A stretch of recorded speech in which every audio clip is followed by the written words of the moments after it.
సమస్తమైనటువంటి మంత్రార్థాన్ని కూడా తెలియజేసేటువంటి గొప్ప అత్యంత మహిమాన్వితమైనటువంటిది ఆమాల గోపాలకి కూడా తెలిసి ఉన్నటువంటి మంత్రము అని.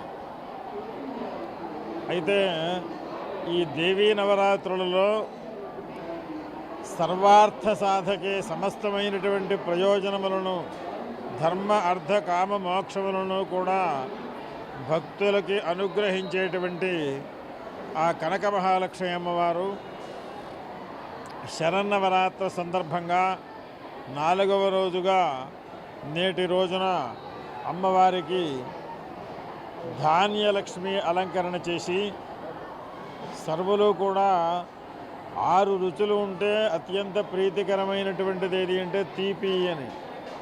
ఎందుచేత అంటే వర్ధనం బలవర్ధకం. అది తగినటువంటి మోతాదులో కనుక ఆహారం కనుక తీసుకుంటే అన్ని ఇంద్రియములు పటుత్వంగా ఉండి చక్కనైనటువంటి ఆరోగ్యం కలుగుతుంది.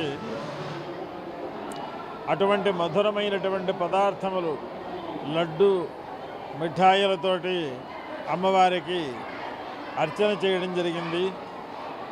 అలాగే మండపంలో శ్రీచక్ర నవావరణార్చన, సహస్రనామార్చన, సంపుటీకృతమైనటువంటి మహాలక్ష్మి హోమము, పూర్ణాహుతి మొదలుగా కలిగినటువంటి కార్యక్రమములు ఈ శరన్నవరాత్రి సందర్భంగా దేవాలయం వారు ఏర్పాటు చేయబడినటువంటి సమస్తమైనటువంటి భక్తులకి అనేక రకమైనటువంటి సౌకర్యములు ఏర్పాటు చేశారు.